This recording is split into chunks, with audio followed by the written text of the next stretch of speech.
하나님같이 된 것이 아니라 자기가 벌거벗었음을 알게 된 거잖아요.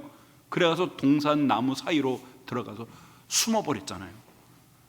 그래서 하나님이 아담아 네가 어디 있느냐라고 말하니까 아담이 뭐라고 말합니까? 우리가 벗었으므로 하나님 앞에 서지 못한다고 하나님이 한탄합니다. 누가 먹지 말라고 하는 것, 열매를, 내가 먹지 말라는 열매를 왜 먹었느냐? 여러분, 범죄한 인생은 하나님 앞에 담대함으로 나갈 수가 없고 마치 벌거벗은 자같이 하나님 앞에 수치와 기쁨, 부끄러움을 받게 돼요. 왜요? 하나님의 형벌을 받아야 되니까. 그런데 주 안에 거하면 어떻게 되죠? 마지막 때 주님이 강림하시는 그날에 우리는 그 어떠한 형벌에 대한 두려움도 그리고 수치와 부끄러움도 없이 누구 앞에요? 주님 앞에 담대하게 우리가 확신을 가지고 또 사랑의 마음을 갖고 그 앞에 서게 된다는 거예요. 그래서 거해야 된다는 거예요. 이 말씀을 하면서 그 다음에 29절에 어떤 맥락이야? 그러면 이런 질문을, 그러면 우리가 그 안에 거해야만 하는데 우리가 주 안에 거하고 있는지 아닌지를 어떻게 내가 알겠냐 이거예요. 주 안에 거하고 있는 사람인지 아닌지. 그래서 29절에 보니 너희가 그가 의로우신 줄 알면 의를 행하는 자마다 그에게서 난 줄을 알리라. 의를 행할 때 그 의를 행하는 것을 통해서 뭘 알 수 있다는 겁니까?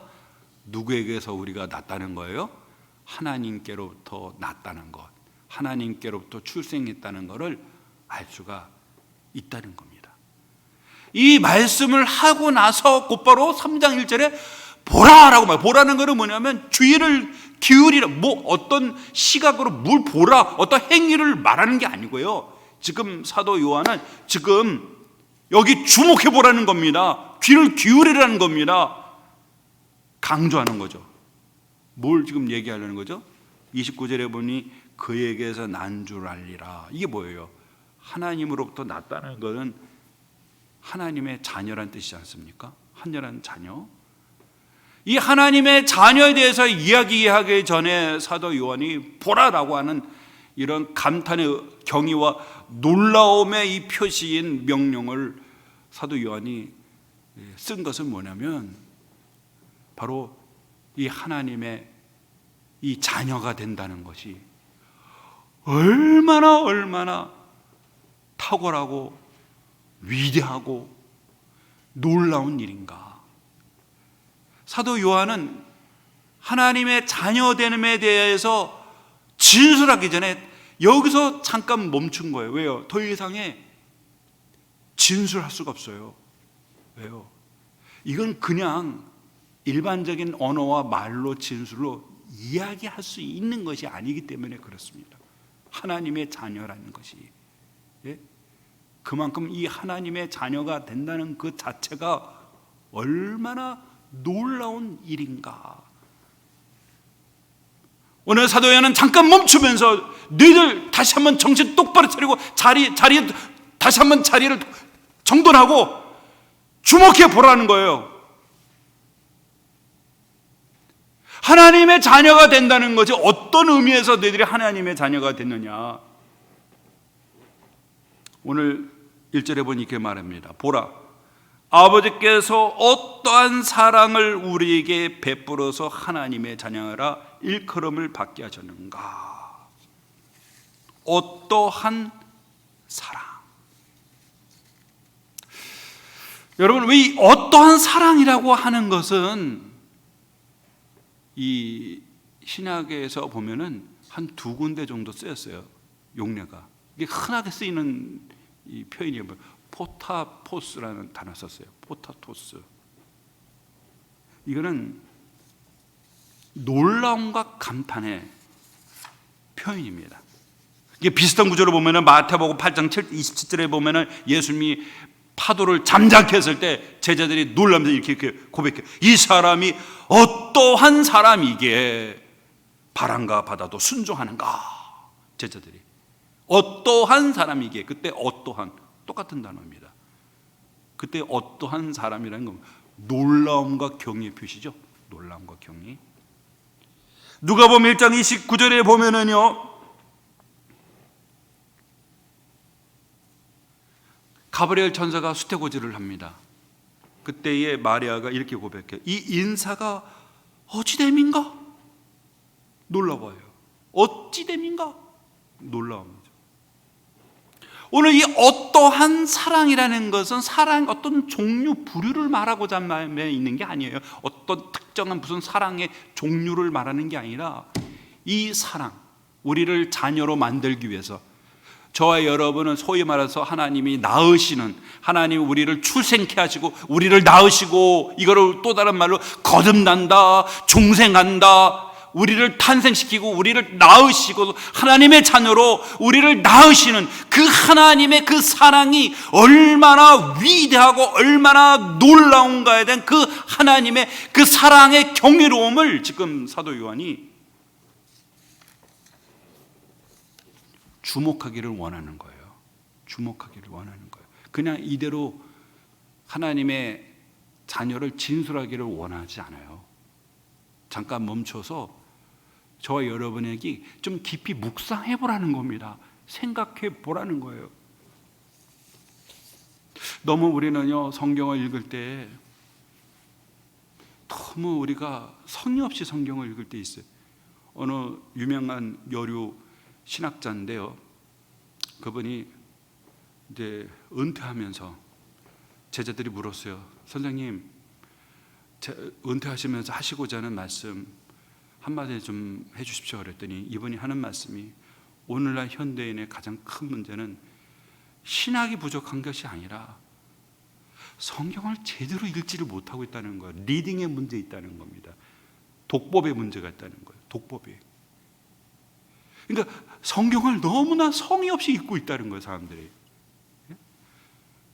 그동안에 2000년의 역사 속에서요, 특별히 또 20세기가 접어들면서 신학이 엄청나게 폭발적으로 신학이 발전이 됐습니다.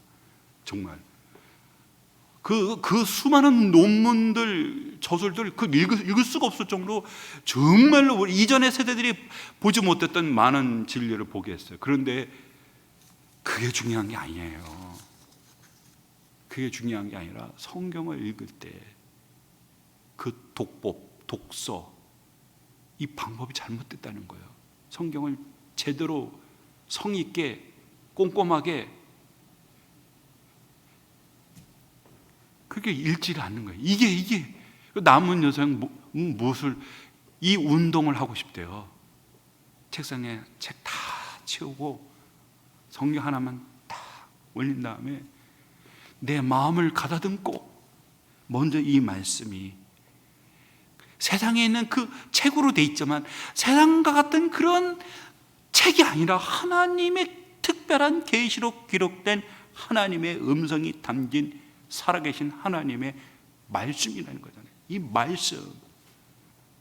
여러분, 예수님이 가버나움 회당에서 말씀을 가르치시는데 사람들이 깜짝 놀랍니다. 와, 예수님의 그 가르침은 이 서기관들의 가르침과 너무나 다른 거예요. 서기관들은 가르칠 때마다 힐렐이 말하기를, 샤마이가 말하기를 항상 자기 생각이 없어요. 왜? 권위가 없기 때문에. 랍비들 중에 최고의 랍비들, 그 사람들의 이름을 고명하면서 힐렐이 말하기를, 샤마이가 말하기를. 근데 예수님은 자기의 권위로 말씀하는데 그 말씀에 권위가 있고 권세가 있는 거예요. 근데 그것이 입증이 되죠. 그 자리에서 갑자기 한 사람이 비명을 지릅니다. 더러운 귀신 들린 자가 회당 안에 있었어요. 근데 주님이 그 더러운 귀신을 들린 사람 보고 단 한마디로 귀신아 나가라 했더니 그 자리에서 경련을 일으키면서 귀신이 괴성을 지르고 그 사람에서 떠나갑니다. 그 사람들이 깜짝 놀라요. 왜요? 말씀의 권위가 있을 뿐만 아니라 그 말씀에 뭐가 있죠? 권세가 있는 거예요. 더러운 귀신을 쫓아내는 권세가 있는 거예요. 여러분, 성경은 하나님의 말씀이, 이 말씀에는 권세와 능력이 있습니다. 이 말씀을 믿음의 눈으로 우리가 하나님 앞에 경외하는 마음을 가지고 이 말씀을 우리가 읽게 되어졌을 때 성령 하나님께서 우리에게 깨달음을 주시고 우리의 삶 속에서 우리를 이끄시며 우리를 변화시키며 인도해 주실 줄로 믿습니다. 여러분, 성경을 그렇게 신문을 읽듯이 대충대충 읽으면 안 됩니다. 예? 누워서 핸드폰 보듯이 그렇게 보면 안 돼요.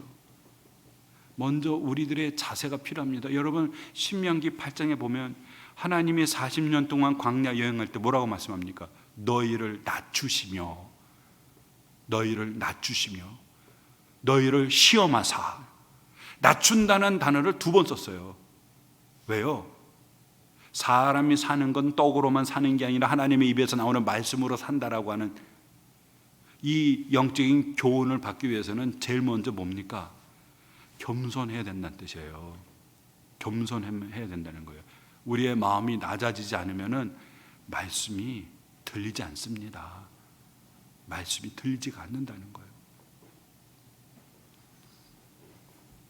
오늘 이 사도 요한은 보라 합니다. 사실 2장 29절에 보면은 그에게서 난 자는 하나님으로부터 출생된 자, 하나님으로 출생된 자는 누굽니까? 하나님의 자녀이잖아요. 그 하나님의 자녀됨의 유익을 진술하려고 하는데 여기서 멈춰서 보라라고 하는 이 명령형 동사를 쓰면서 저와 여러분에게 잠시 멈춰서 집중하고 깊이 묵상하기를 바라는 것이 무엇일까요? 그냥 그렇게 간과하듯이 보지 말라는 겁니다. 저와 여러분에게 주목하기를 원하는 게 뭐예요? 어떠한 사랑입니다. 어떠한 사랑. 하나님의 자녀가 되는 것은 우리 인간의 노력으로, 공로로, 선행으로, 행위를 통해서 우리가 하나님의 자녀가 되는 게 아니란 사실이에요. 여러분, 요한복음 1장 13절에 보면 혈통을 하는 육종은 사람의 뜻으로 난지 아니하고 뭐래요? 하나님으로부터 난 자라고 그랬어요. 바로 하나님의 사랑, 그 놀라운, 그 경이로운, 인간의 필설로 설명할 수 없는 그 놀라운 하나님의 그 사랑으로 우리를 하나님의 자녀로 만들었다라고 하는 이 사실. 여러분, 그 사랑이 어떤 사랑입니까? 로마서 5장에 보면은 의인도 선인도 아닌 우리가 죄인 되었을 때라고 말합니다. 죄인 되었을 때 그리스도께서 우리를 위해 죽으셨다는 겁니다. 의인도 선인도, 때로는 의인과 선인은 때로는 여러분 희생하고 헌신하는 만한 가치가 있지요. 하지만 죄인입니다. 희생할 가치가 없는 죄인입니다. 그런 죄인을 위해서 주님이 죽으셨다는 사실이죠. 요한일서 4장 9절에 10절에 보니 하나님의 사랑이 우리에게 이렇게 나타난 바 되었으니 화목제물로 그 아들을 보내셨습니다. 자신의 아들을 화목제물로 하나님이 보내셨다라는 거예요. 화목제물로.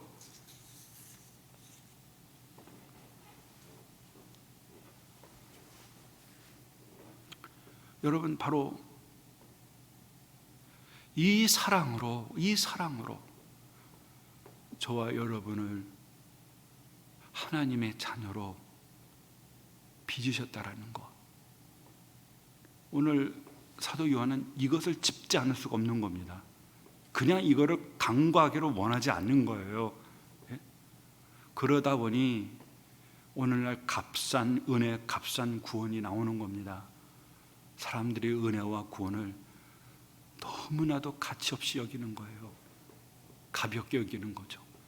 그러니까 막 인생을 대충대충 막 그냥 살아가는 거죠.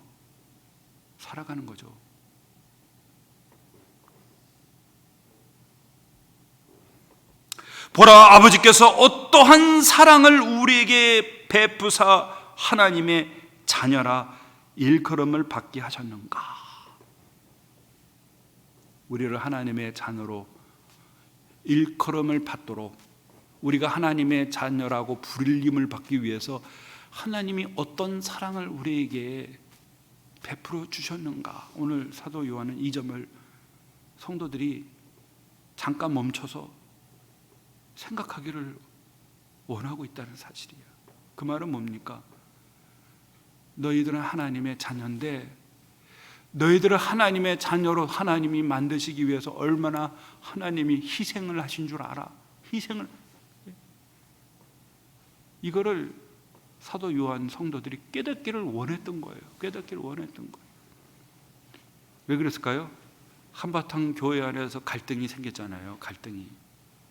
이 적그리스도들이 교회 안에서 문제를 일으키고 나갔지 않습니까? 그리고 마치 자기들만이 뭔가 특별한 사람들인 것처럼, 구별된 사람들인 것처럼, 신과 직통을 나눈 사람들인 것처럼 그렇게 그들은 말해서 우리만이 지식을 갖고 있고 우리만의 구원에 이르는 지식을 가지고 있다고. 너희들은 하나님의 자녀야. 그리고 너희들을 위해서 하나님이 어떤 희생으로 너희들을 자녀로 만드신 줄 알아? 그것만 봐도 얼마나 하나님께서 우리를 사랑하시는지, 얼마나 저와 여러분을 하나님이 사랑하시는지. 예? 우리가 그러하도다. 그러므로 세상이 우리를 알지 못하면 그를 알지 못함이라 라고 말하고 있어요. 세상은 모릅니다. 저와 여러분은 예배당 안에 있을 때만이 뭐 하나님의 자녀라고 말하지만 사실 예배 끝나고 교회를 나가면 그냥 아주 평범한 사람으로 보죠. 세상에서 알아주는 사람은 누구입니까? 소위 말해서 권력 있는 사람들, 돈 많은 사람들, 또 유명인들. 여기 하나는 스타필드에 간혹 가다가 아이돌이 와요.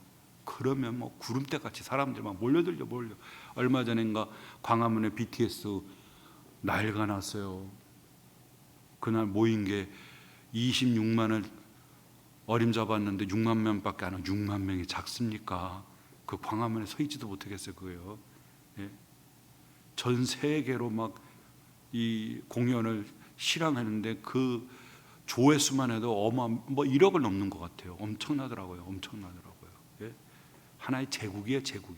군대, 진짜 군대예요. 세상은 이런 사람들만 알아주죠. 벌 일 없는 사람처럼 봅니다. 그렇습니다. 모릅니다. 하나님을 모르기 때문에 우리 정체도 모릅니다. 그러나 전능자의 시선은 광화문에 계시지 않고요, 바로 이 저녁 시간에 모여있는 저와 여러분과 같은 그리스도의 희생의 피로 구속함을 받은 하나님의 백성, 주님의 전능자의 시선은 그 하나님의 백성에게 있는 줄로 믿습니다. 예? 그런데 오늘 사도 요한은 여기서 멈추지 아니하고요, 그 하나님의 그 사랑이 우리를 하나님의 자녀로 만드셨잖아요. 그렇죠? 그런데 이 사랑이 현재만이 아니고 그 사랑이 미래까지도 영향을 미친다고 말합니다. 미래까지. 여러분 2절에 보세요. 사랑하는 자들아, 우리가 지금은 하나님의 자녀라. 장래에 어떻게 될지는 아직 나타나지 아니하였으나 그가 나타나시면은 우리가 그와 같은 줄을 아는 것은 그의 참 모습 그대로 볼 것이기 때문이다. 하나님의 사랑이 우리에게 나타나서 우리를 하나님의 자녀로 만드셨어요. 그런데 그 하나님의 사랑은 여기서 멈추지 않아요. 하나님의 이 사랑은 어디까지 갑니까? 장래에, 미래에, 종말에 미쳐요. 왜? 요한복음 13장 1절에 뭐라고 말했습니까? 세상에 있는 자기 사람들을 사랑하실 때 어디까지요? 끝까지 사랑하시니라 했어요. 주님의 사랑은 한시적이지 않아요. 끝까지, 지구 끝까지, 영원 끝까지. 사랑합니다. 여러분, 예수님께서 다락방에서 제자들에게 너희들이 다 나를 버릴 거라고 그렇게 예고하셨잖아요. 뭐 베드로를 위시해서 내가 주를 위해서 목숨을 바치겠다고 막 옆에 있는 제자도 저도요 막. 그런데 베드로 보고 네가 닭 울기 전에 3번 나를 부인할 거라고 그렇게 주님 말씀하셨어요. 그러면서 주님이 뭐라고 말씀하셨습니까? 베드로 보고 시몬아, 사단이 너를 밀가부려고 청구했으나 나는 네 믿음이 떨어지지 않도록 너를 위하여 기도하였으니 너는 돌이킨 후에 내 형제를 굳게 하라 고 주님 말씀하셨어요. 주님은 당신이 택하신 자를 하나라도 주님은 잃어버리지 않았습니다. 겟세마네 동산에서 예수님이 체포됐을 때도 그때 뭡니까? 너희들이 원하는 건 내가 아니냐. 그러면 내 주변에 있는 이 사람들을 다 가게 하라고 주님은 끝까지 주님은 제자들을 지키셨습니다. 끝까지 지키셨어요. 예수님께서 신문을 당할 때도 마찬가지였습니다. 끝까지 주님은 자기 사람을 다 지키셨어요. 십자가에 죽으시고 나서 부들부들 떨고 있는, 정말 어떻게 보면 예수님을 다 배신한 사람들이잖아요. 다 도망쳤잖아요. 겟세마네 동산에서 다 도망쳤잖아요. 그런데도 주님은 도망간 그 제자들 책임 다 묻지 않고 갈릴리 바다에서 물고기 잡는 그들을 숯불에서 쬐면서 시몬 베드로에게 뭐라고 말합니까? 네가 나를 사랑하느냐고 주님은 3번 물어보셨습니다. 3번 물어보셨어요. 주님의 사랑은 끝까지. 우리는 기분이 좋으면 주를 위해 산다고 하고 기분이 별로 안 좋으면 또 안 좋은 일이 생기면 주님이 계시는지 안 계시는지 그런 막말을 할 때도 있어요. 하지만 주님은 한 번도 저와 여러분에게 막말한 적이 없어요. 주님은 항상 불쌍히 여기셨고 주님은 항상 우리를 사랑하셨고 주님은 항상 우리 곁에 계셨고 주님은 항상 우리를 붙드셨습니다. 주님이 약속했죠. 세상 끝날 때까지 내가 너희와 함께하리라. 주님의 사랑입니다. 주님의 사랑을 무엇으로 우리가 필설로 말할 수 있겠어요? 그런데 이 주님의 사랑이 장래에 그 사랑이 하나님의 자녀로 우리를 낳으실 뿐만 아니라 그 사랑이 여기서 멈추지 아니하고 장래에 우리의 그 미래에 여기 2번 반복하죠. 뭡니까? 나타난다죠. 누가 나타난다는 겁니까? 주님이 재림하시는 그날에 하나님의 사랑이 무엇으로 나타납니까? 우리가 그와 같을 줄을 아는 것은 이라고 말합니다.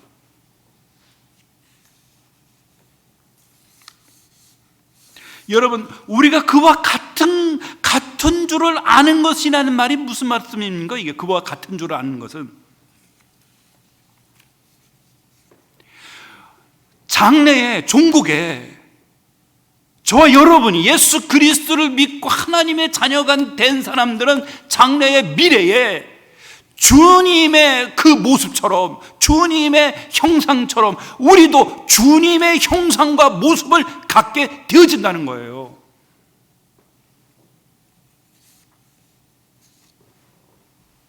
그게 바로 뭡니까? 직관입니다. 직관. 여기 보시면은 그의 참모습 그대로 볼 것이기 때문이다 라고 말합니다.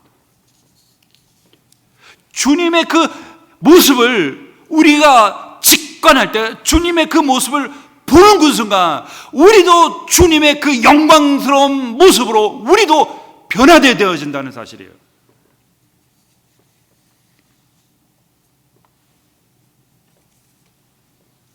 고린도후서 3장 18절에 이렇게 말씀하죠. 주의 영광을 보며 주와 같은 형상으로 변하여 영광에서 영광에 이르니. 주의 영광을 보며 주와 같은 형상으로 변하여 영광에서 영광에 일어나니. 여러분, 이 땅에서 주님의 영광을 본 사람이 있어요. 누가 있을까요? 영광을 본 사람이 이사야 선지자 6장에 보면 이사야 선지자가 성전에 임재하신 하나님의 영광을 봅니다. 그때 이사야가 탄식하죠. 화로다 나여 망하게 되었도다. 나는 죄인의 입술로 죄인의 백성 가운데 거하면서 만군의 여호와 하나님을 배알았음이로다. 그러죠. 화로돼요. 모세죠. 모세도 시내산에서 하나님의 영광을 봤지만 사실은 모세는 하나님의 영광을 직관하지 않았어요. 하나님이 뭐라고 경고합니까? 나를 보고 살짝 없다고 그랬어요. 그래서 바위 틈에 두시고 하나님이 지나갈 때 하나님이 모세를 덮으셨어요. 그리고 모세가 본 거는 하나님의 등이다. 하나님의 등이라는 거는 하나님의 발광체 자체를 본 게 아니라 반사체, 반영을 볼 뿐이었습니다. 직관하지는 못했어요. 일부분은. 그런데 모세가 산에서 하나님과 40일 있다가 내려갈 때 어떤 현상이 일어났습니까? 그 얼굴이 광채가 났어요. 그래가지고 얼굴을 수건을 가렸잖아요. 사람들이 두려워하는 거예요. 그 광채를 보고. 예? 두려워하는 거예요. 그 수건을. 근데 그 광채는 일시적이었죠. 나중에 사라졌습니다만 하나님과 대화를 하니까 영광을 입었습니다. 또 한 사람이 있는 게 사도 바울이죠. 담에서 도성에서 부활하신 주님의 그 얼굴을 봤죠. 그러면서 고린도후서 4장 4절에 보면 사도 바울이 뭐라고 말합니까? 예수 그리스도 그 얼굴에 비춰진 하나님의 영광을 보았다고 그 고백하지 않습니까? 그 순간 바울은 어떻습니까? 실명을 했어요. 실명을 했어요. 눈이 덮였잖아요. 눈이 덮였잖아요. 그리고 이렇게 보면 신구약 성경에 보면은 하나님의 영광을 본 사람 사실은 모세도 직접 본 게 아니라 반영만 본 거고 이사야는 환상을 통해서 간접적으로 봤고 바울도 그 눈이 멀어버렸고요. 그리고 사도 요한이 밤모섬에서 주님의 영광을 봤지만 상징적인 모습의 주님의 영광을 봅니다. 그러니까 주님의 영광의 실체, 본체를 직관한 사람은 없어요. 그런데 여러분 우리가 마지막 때 직관합니다. 주님의 그 영광의 얼굴을, 모습을 우리가 눈과 눈 아이 컨택을 하듯이 직관하게 된다는 겁니다. 근데 그 순간 어떤 일이 벌어지냐면 우리가 그분의 얼굴을 보는 그 순간 그분의 영광과 형상이 우리도 동일하게 그분의 영광과 형상을 갖게 되어진다는 거예요. 갖게 되어진다는 거예요.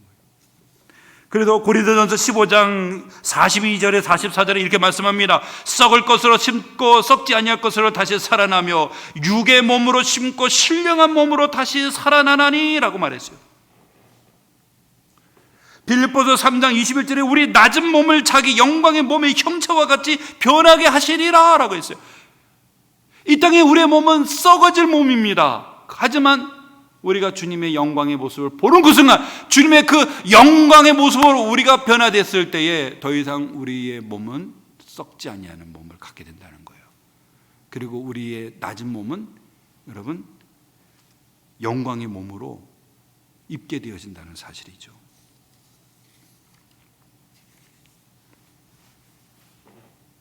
바로 이것이 하나님의 사랑입니다.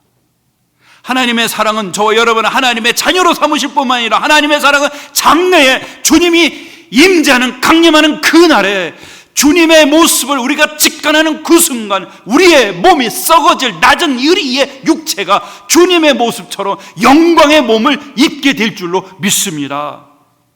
더 이상의 눈물이 없어요. 슬픔이 없어요.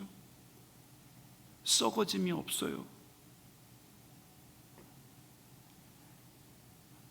영광의 몸으로 주님과 같이 우리가 입게 되어진다는 이 사실. 그러므로 오늘 사도 요한은 말씀을 매듭 짚으면서 오늘 3절에 이렇게 권면합니다.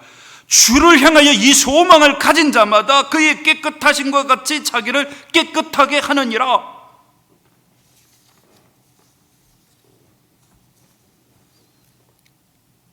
하나님의 사랑이 우리를 하나님의 자녀로 만드셨죠. 인간의 필설로 설명할 수 없는 자기의 외아들을 내어주시고 화목제물 삼으신 그 하나님의 사랑이 여러분을 자녀로 삼으셨고, 또 그 사랑은 거기서 멈추지 않고 우리의 미래에 하나님의 영광을 직관하며 하나님의 영광을 입게 될 거라고 말합니다. 그렇다면 오늘 사도 요한은 그렇다면 저와 여러분에게 도전합니다. 그러면 너희들은 어떻게 살아야 되니? 어떻게 살아야 되냐 이거예요. 주를 향하여 이 소망을 가진 자마다 그의 깨끗하심과 같이 자기를 깨끗하게 하느니라. 그렇습니다, 여러분. 이거를 우리가 좀 고급진 신학 용어로 쓰면은 거룩, 성화. 왜 우리가 거룩하고 성화가 뭐예요? 죄로부터 벗어나는 삶을 살아가야만 하는가? 이런 생각을 또 가지는 사람들이 있어요. 아유, 뭐 하나님의 자녀가 됐고 어차피 미래의 종국에는 예수 그리스도 하나님의 그 영광의 모습으로 우리가 바뀔 텐데 뭐하러 우리가 뭐 노력할 필요가 뭐가 있겠어요? 그냥 이 땅에서 무의도식하고 안민낙도 하는 게 낫지. 근데 여러분, 이걸 아셔야 돼요. 하나님이 우리를 자녀로 삼을 때 또 다른 말로 보죠. 2장 29절에 보면 그에게서 난다, 출생한다, 하나님으로부터 난 자, 그죠? 이걸 거듭납니다, 중생이다 이런 표현 씁니다. 이걸 헬라도 아나게나오라는 단어 썼어요. 아나게나오라는 단어. 아나라는 건 다시고 게나온다는 태어나다는 거예요. 다시 태어난다는 거예요. 이 말은 뭐냐면 물리적인 육체는 그대로 갖고 있는데 우리의 영적인 존재의 변화가 있다는 거예요. 존재의 근원의 변화가 있다는 거예요. 우리 존재가 이전과 이후의 모습은 변함이 없어요. 똑같은 육체죠. 근데 존재의 변화가 있다는 거예요. 어디에요? 우리의 영적인 존재, 근원적인 변화가 있다는 겁니다.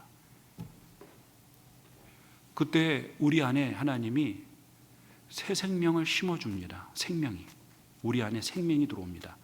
그래서 이것을 뭐라 하죠? 죽은 자를 다시 살린다. 죽은 자를 다시 살린다는 거예요.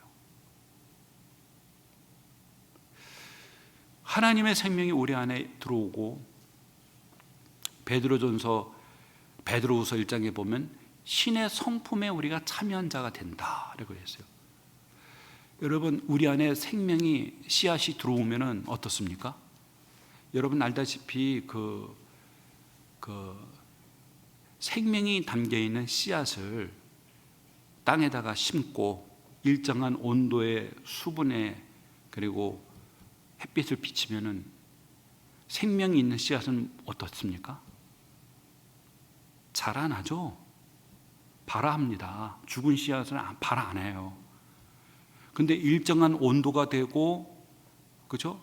수분을 제공해 주면은 반드시 씨앗은 자라나게 돼 있어요.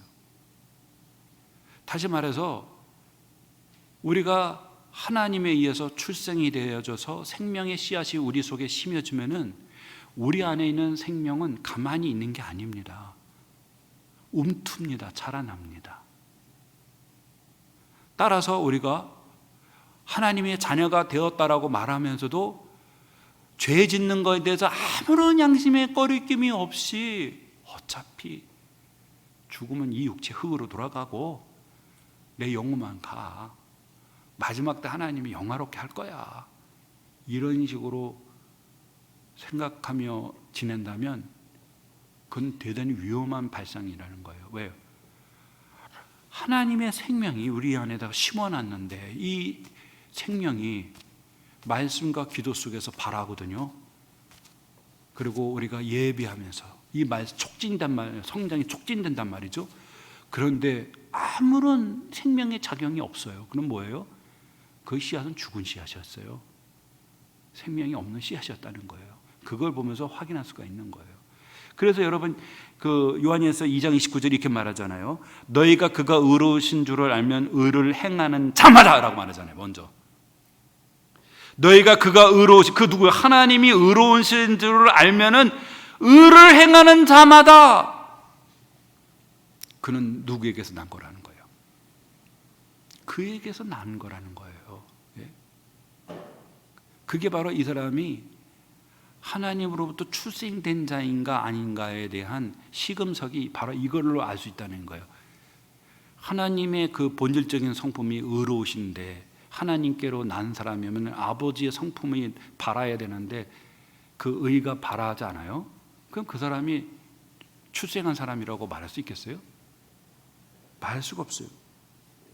또 하나는요, 우리 안에 생명의 씨앗만 들어오는 게 아니에요. 성령 하나님이 세상 끝날 때까지 우리와 함께 한다고 그랬습니다. 여러분 에베소서 1장 14절에 보면 진리의 말씀, 구원의 복음을 듣고 믿어 뭐요? 성령이 인친다고 그랬어요. 그리고 보증으로 우리 안에 거하신다고 그랬어요. 그래서 로마서 8장에 보면 하나님을 뭐라고요? 아바 아버지라고 고백하게 하는 게 우리 안에 있는 성령이에요. 그 성령 하나님이 요한복음 16장 8절에 보면은 죄에 대해서, 의에 대해서, 심판에 대해서 세상을 책망한다고 그랬어요. 우리가 죄를 짓잖아요. 그러면 대단히 부담스럽게 만드십니다. 성령 하나님이. 예? 우리의 양심을 콕콕콕 찔러요. 우리의 양심을 콕콕콕 찔러요. 어느 때는 양심이 너무 찔려서 가슴 아파요. 성령 하나님이 우리 속에서 일을 합니다. 예? 그냥 두지 않습니다. 물과 기름이에요. 죄와 그분은 가만히 있지 않습니다. 야고보서 4장 5절에 우리 속에 거하게 하신 성령이 시기하기까지 사모하신다라고 말했어요. 야고보서 4장 5절에 우리 속에 거하게 하신 성령이 뭐라고요? 시기하기까지. 성령이 시기하기까지. 내 속에 세상을 사랑하거나 내 속에 죄를 사랑하면은 그 안에 계신 성령이 시기하기까지 한다는, 질투하기까지 한다는 거예요. 그렇게 사모한다는 거. 뭐예요? 뭘 사모하는 거예요? 죄로부터 벗어나기를. 우리 안에서 성령님께서.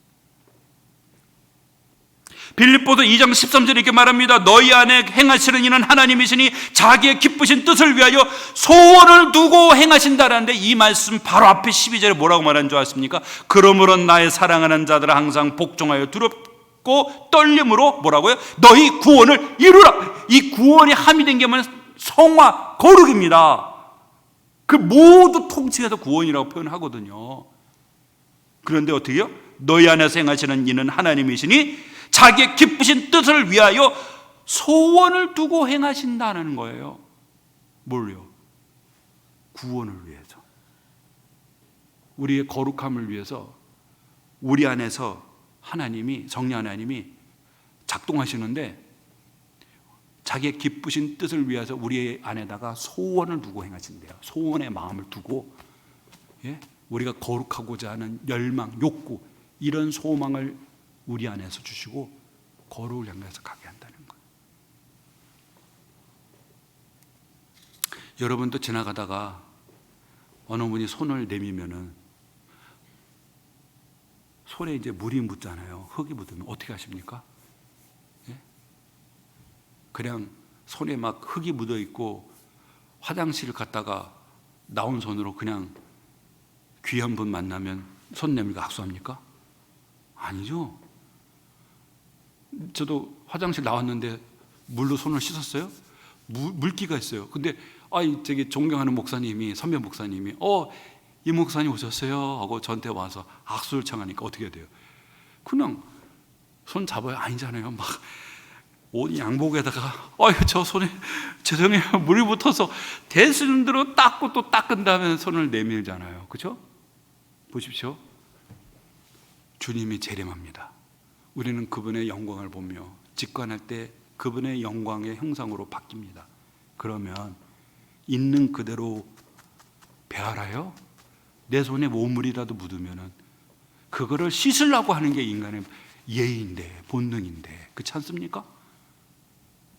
그대로 내 모습 이대로 받아 주옵소서. 사실은 그 찬송가가 많은 신학자들이 이의를 제기해요. 이건 좀 성경적이지 못하다. 내 모습 이대로